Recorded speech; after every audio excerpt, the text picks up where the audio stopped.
Welcome to my channel. Let me ask you something.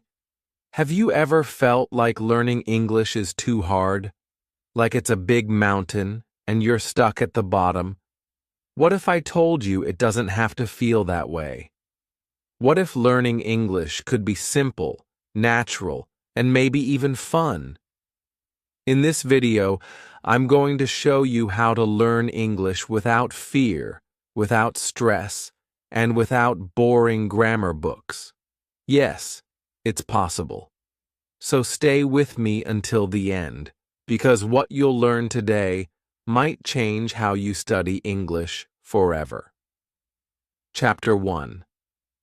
Start where you are, not where you wish you were. Let's start with something very important. Maybe the most important part of learning English. You have to begin at your real level. Not the level you wish you had. Not the level your teacher expects. Not the level your friends or classmates are at. You have to start where you are. Many students make the same mistake. They try to learn from difficult videos. They read books with too many new words. They download grammar apps and study advanced rules. After 5 minutes, they feel tired. After 10 minutes, they feel stupid. And soon, they want to quit. But here's the truth. You are not stupid. Your method is just wrong. When you start with something too hard, your brain gets confused. You don't feel strong. You don't feel smart. You don't enjoy it. So, of course, you don't want to continue. Imagine a child learning to walk. They don't start by running. They fall down. They try again. They hold the table. They take one step and another. Slowly, they learn. And this is true for language too. Even native speakers learn English with baby steps. They listen to easy songs. They watch cartoons. They read picture books.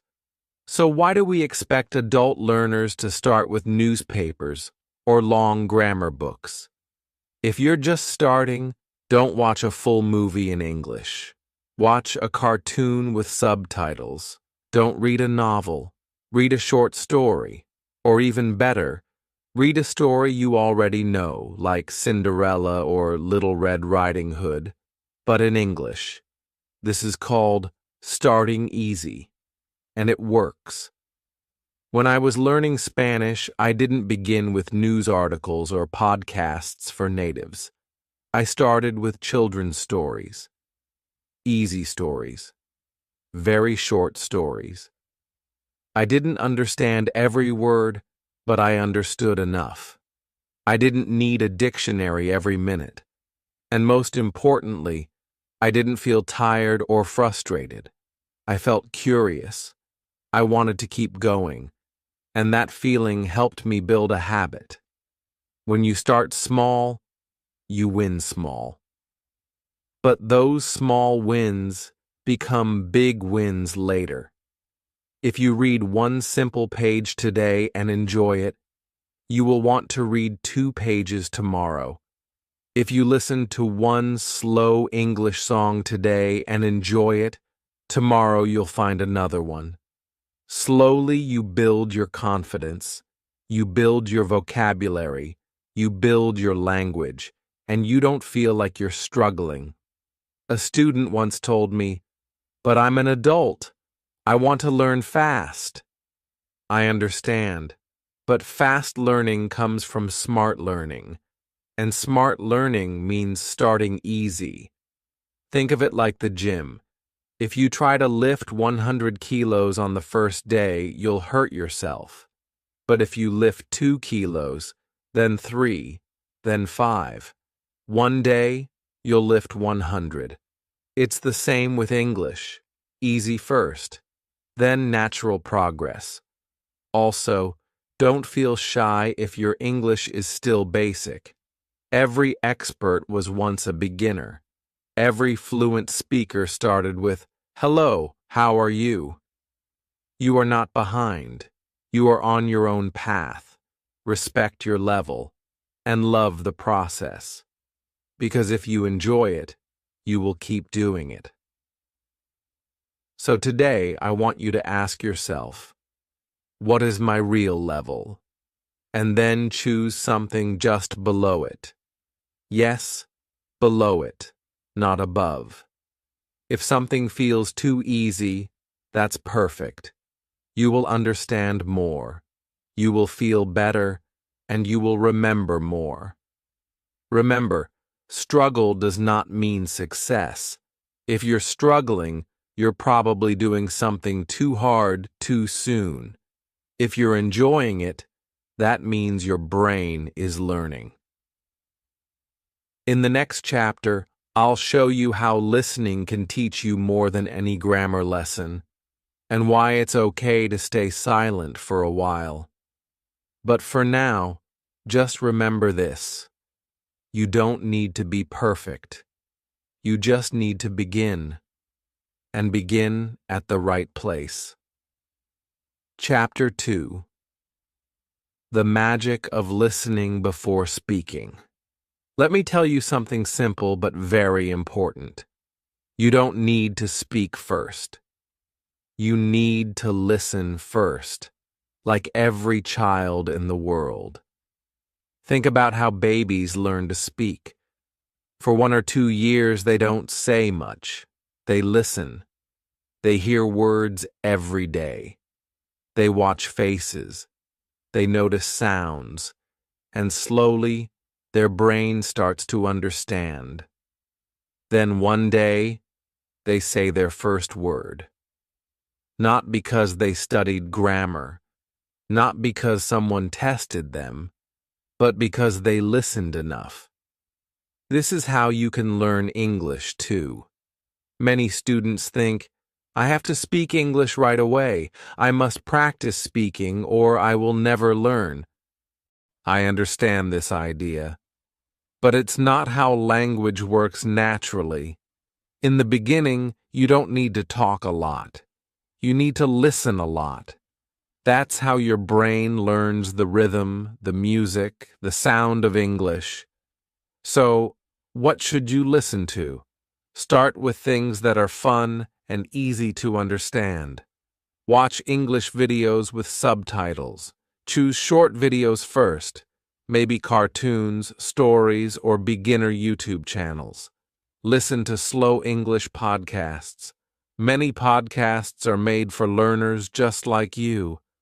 And don't worry if you don't understand everything. You don't need to. Your brain is still learning.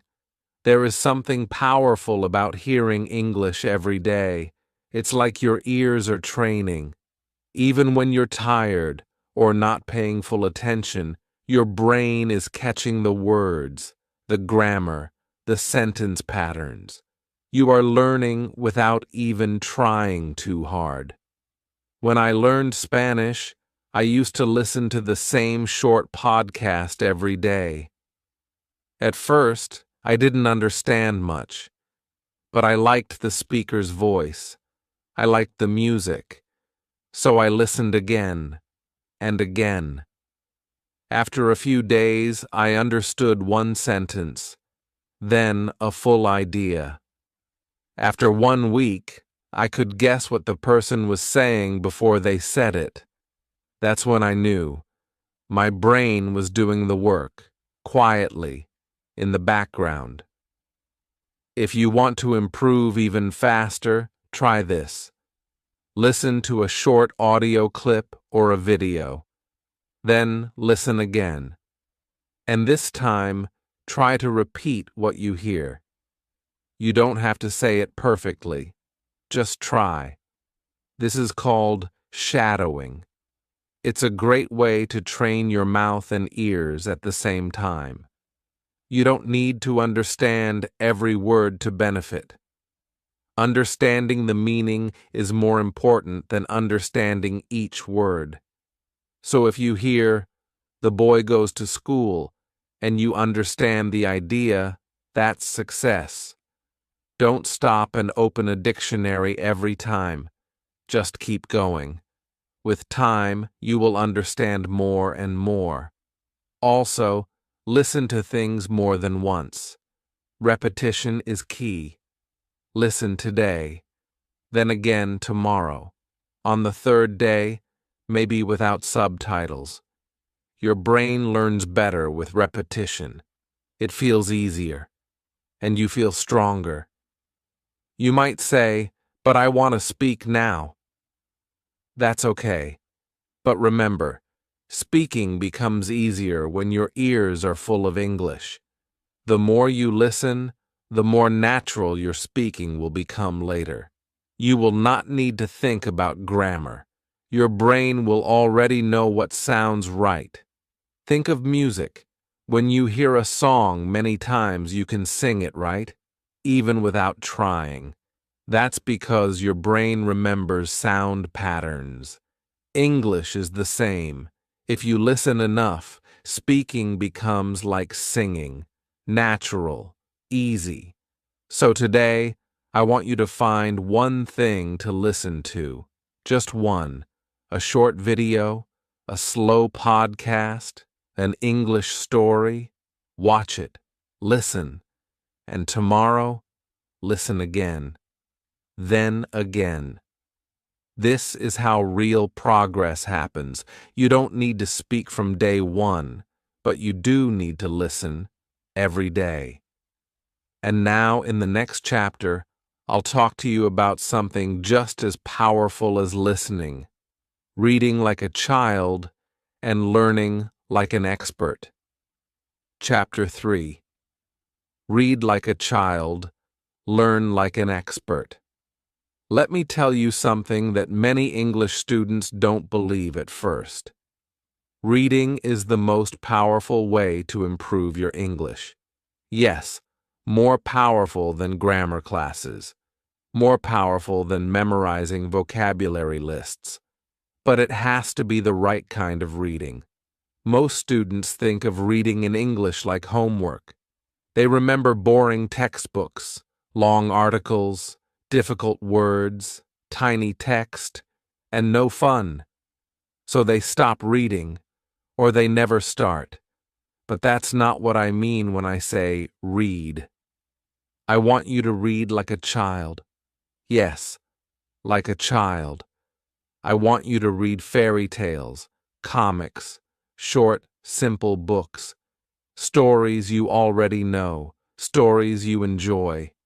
Because when we enjoy what we read, we learn faster and we remember more. If reading feels boring, you're reading the wrong book, not the wrong language. In 1965, in America, they did a study. They gave free books, fun books like James Bond, to young boys in schools. These boys didn't have to read the books. There were no tests, no exercises, just books. What happened? The boys read. Some read a book every 2 days. After 2 years, the boys who got the books were better at reading, writing, and even liked school more. The boys who didn't get books, they didn't improve. Some even got worse. This is not just for native speakers. They did another study in the Fiji Islands where students were learning English. One group had grammar classes. Another group read quietly in class. Another group listened to the teacher read stories. Guess which groups learned more? The ones who read. Even grammar scores were better for students who read than students who studied grammar. I've also seen it in my own life. In 2017, I wanted to learn Spanish. I tried apps, I tried classes, but I didn't learn much. Then I tried something different. I decided to read 1 million words in Spanish. I didn't start with hard books. I started with easy stories. Then I read translations of books I already knew, like Harry Potter. Then I read books by Latin American authors. In 1 year, I could read almost everything. I could talk to native speakers, and I didn't study grammar. I didn't memorize vocabulary lists. I just read. A lot. For fun. For pleasure. Why does reading work so well? Because when you read, you see words again and again. You see how grammar works, not in a rule, but in a sentence. You learn naturally, the same way children do. No stress, no pressure, just understanding. When you read easy books, your brain doesn't fight. You understand more. You feel better. You feel smart. And when we feel smart, we learn more. That's how confidence grows. But what is an easy book? Easy means this. When you read a page, you understand 98% of the words. You only see one or two new words. That's enough. That's good. If you see 10 new words in every sentence, the book is too hard. Put it down. Find something easier. And never feel bad about that. Stephen Krashen, a famous language teacher, says, "Read things that are fun and interesting. Read things that are so easy, you would not read them in your own language." So yes, read comics. Read fairy tales. Read short stories. Don't worry if it's for kids. It's for learning. And it's for you. Maybe you're thinking, but I want to learn business English or academic English. That's okay. Do that later. First, build your foundation. Build your vocabulary. Build your confidence. And reading easy books is the best way to do that. Here's what I want you to do. Find a very easy English story. Maybe one you already know in your language. Read just one page today. Just one. Don't use a dictionary. Try to guess the meaning from the story. If it feels too hard, stop. Find something easier. But if it feels fun, keep going. You'll be surprised. After a few days, reading feels normal. After a few weeks, you start to see grammar patterns. After a few months, you know so many new words, and you didn't even try to remember them. Reading for fun is reading for growth. Quietly, slowly, powerfully. In the next chapter, I'll show you how to speak English with confidence, even if you're shy and even if you're afraid of making mistakes. Chapter 4. Repeat. Don't memorize. Let me ask you something. Have you ever tried to memorize a long list of English words and then forgot them all a week later? If yes, don't worry. You're not alone. Many learners do this. They think, if I want to improve my English, I need to study hard. I need to remember 20 new words every day. So they write lists. They make flashcards. They try to force their brain to remember, but it doesn't work. Here's the truth. Your brain doesn't learn from effort. It learns from comfort. That may sound strange, but think about this. When you listen to your favorite song, how many times do you need to hear it before you can sing along? 5 times? 10 times? You don't try to memorize the lyrics. You just listen again and again. One day, without trying, you know the words. That's how real language learning works. Repetition, hearing or reading the same thing again and again, is a powerful way to learn, more powerful than flashcards, more natural than tests. When you repeat something many times, your brain starts to relax. It says, I know this. Then learning becomes easy. This is why I tell my students, don't try to learn everything. Just repeat the things you like. Watch the same video 5 times. Read the same story 3 times. Listen to the same podcast again and again. Each time you understand more.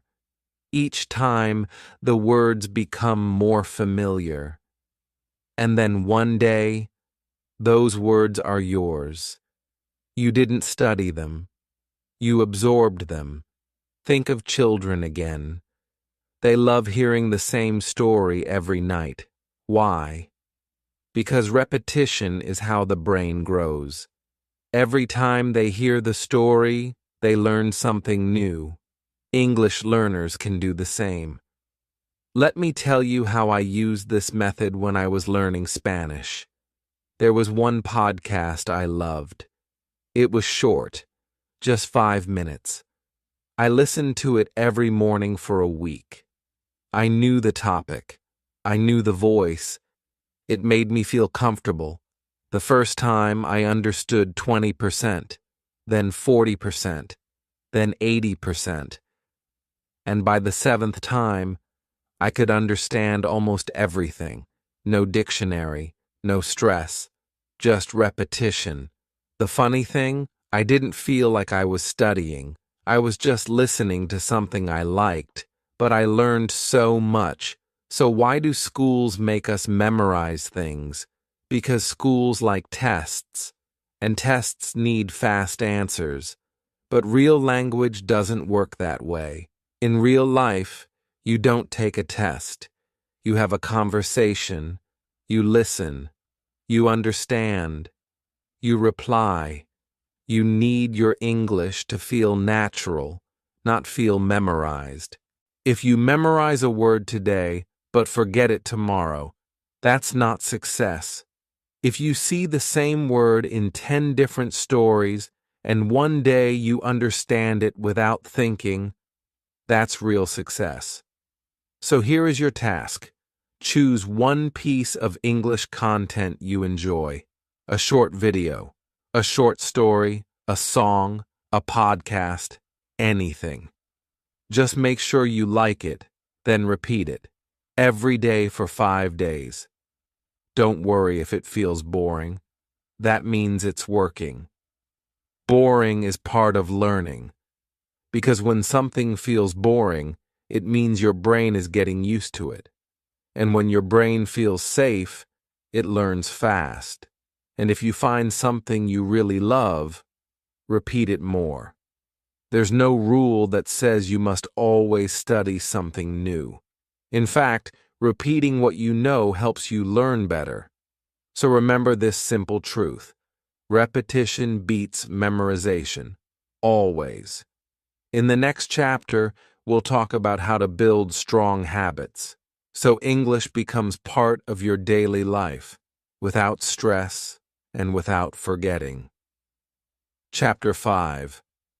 Learn with your ears, mouth, eyes, and hands. Let me tell you a little secret about learning English. Your brain remembers better when your whole body is learning, not just your eyes, not just your ears. That's right. The more of your body you use, the more your brain remembers. Think about it. When you were a child, how did you learn your first language? You didn't just listen. You looked at your parents' faces. You moved your hands. You repeated sounds. You touched things, played with toys, sang songs, pointed to pictures. You used your whole body. So why do so many people try to learn English by only looking at a textbook? If you want to learn English faster and enjoy it more, use all your senses, your ears, your mouth, your eyes, and your hands. This is called multi-sensory learning. It's a big word, but the idea is simple. Learn with more than one part of you. Let's start with your ears. Listen to English every day, but not just anything. Choose something fun and clear. Try English podcasts for beginners, or slow audiobooks, or songs you like. Don't worry if you don't understand everything. Just listen. Let the sounds of English become familiar to your brain. That's how babies learn, remember? Now use your eyes too. Watch English videos with subtitles. You'll hear the words and see them at the same time. Your brain connects the sound with the spelling. This helps with reading, vocabulary, and even pronunciation. Next is your mouth. Repeat what you hear. Say it out loud. Don't be shy. Copy the speaker like you're acting in a movie. Yes, it might feel strange, but this is how your mouth learns the music of English. You're not just saying words. You're training your muscles just like a singer or an athlete. Now use your hands. Write a little every day, just a sentence or two. Maybe write what you hear in a video, or write about your day in simple English. Use a pen, or type on your phone. Writing helps your brain slow down and notice the language. It also helps you remember new words. There are also great apps that show pictures, play sounds, and let you speak into the microphone. These apps can be fun. They let you use your ears, eyes, mouth, and hands all at once. That's powerful learning. Here's something else. Read out loud. Find a short story or a news article. Read it with your eyes. Then say it with your mouth. You're reading, speaking, and listening to yourself, all at the same time. That's real brain training. Sometimes students say, "I'm not good at remembering English." But usually, it's not a problem with your memory. It's a problem with your method. If you only read, your brain forgets quickly. But when you see the word, hear the word, say the word, and write the word, that word becomes yours. You remember it naturally. Let me say it again. The more of your body you use, the more your brain remembers. So here's your simple plan. Every day, choose one small English activity that uses more than one sense. Watch a video and repeat the sentences. Listen to a podcast and write down a few words. Read a short story and read it aloud. Use an app that lets you speak and match words with pictures. Keep it short, keep it fun, and do it often. You don't have to study harder, you have to study smarter, with your whole self. In the next chapter, we'll talk about something really important: how to keep going, even when you feel tired, stuck, or unmotivated. Chapter 6. Make mistakes. Out loud. Let me ask you something. Have you ever wanted to speak English, but stopped yourself because you were afraid of making a mistake? You are not alone. Many English learners, maybe even most, are scared to speak. They think, what if I say the wrong word? Or, what if I sound stupid? So they wait. They wait until they feel ready. They wait for perfect grammar, perfect pronunciation, perfect confidence. But here's the truth. If you wait for perfect, you will wait forever. Let me say something important. Mistakes are not your enemy. Silence is. This is one of the most powerful things I've learned in over 25 years of teaching. The students who speak, even badly, improve. The students who stay silent do not. So if you really want to speak English well, you have to make mistakes out loud, and you have to do it again and again. Let's look at how babies learn. A baby makes hundreds of mistakes every day. They say mama when they mean milk. They say goed instead of went.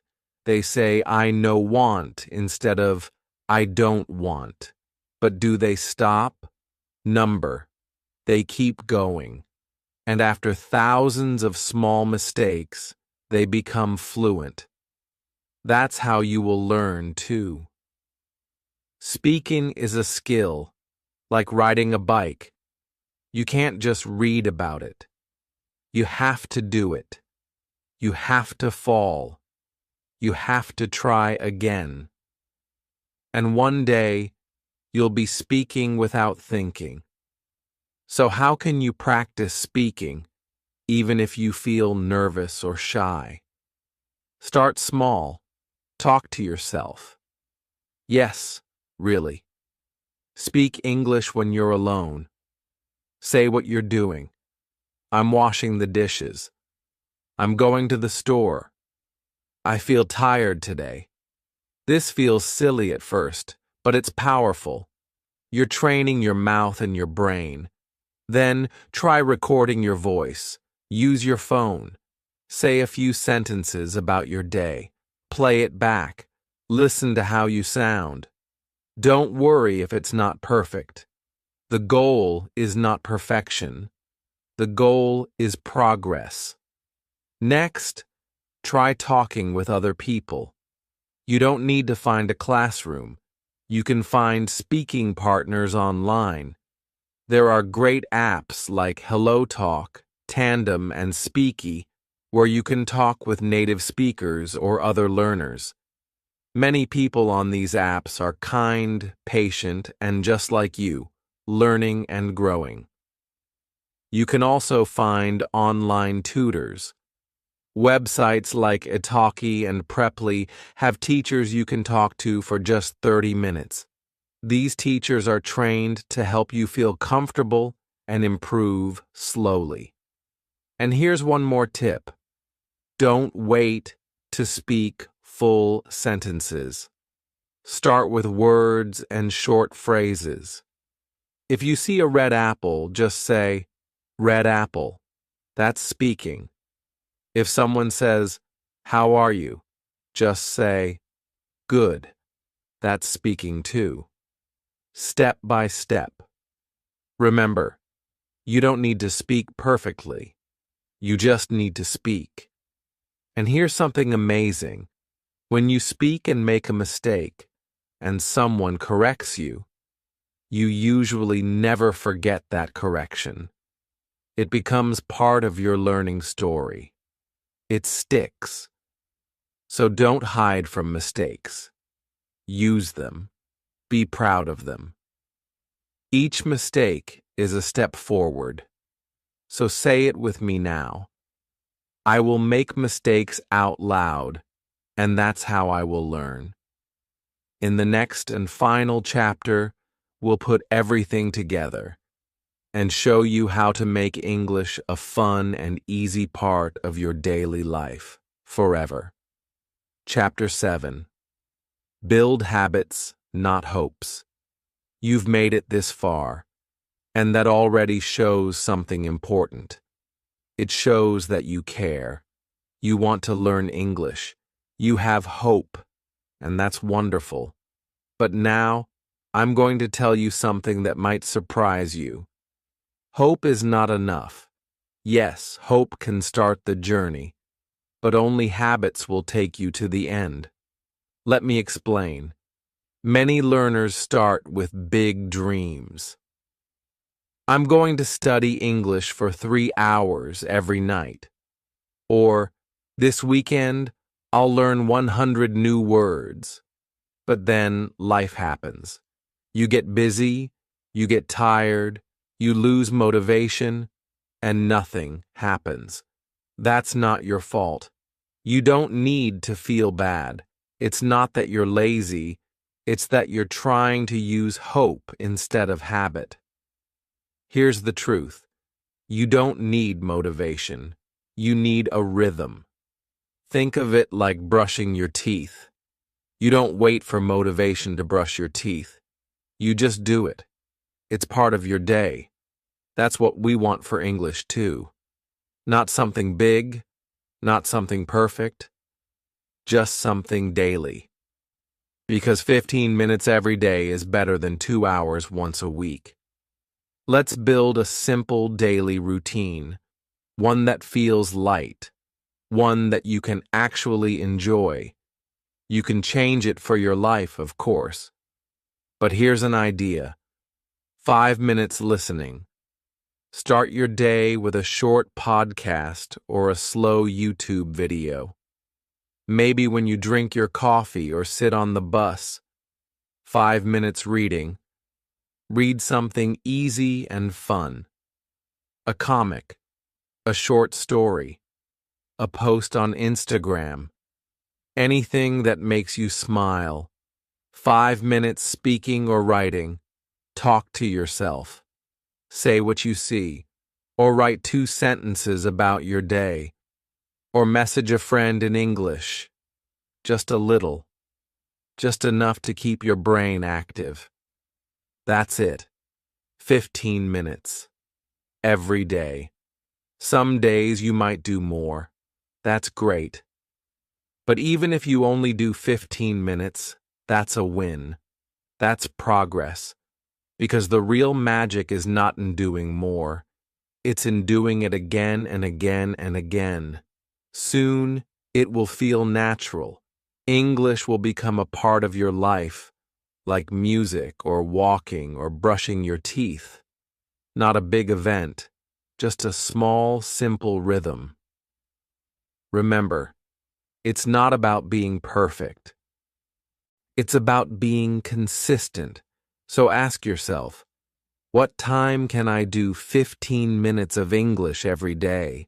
Maybe in the morning before work, maybe during lunch, maybe before bed. Set a time. Make it part of your day. You don't have to force yourself to do things you hate. Choose things you enjoy. Watch funny videos. Read fun stories. Talk to kind people. That's how you build habits that last.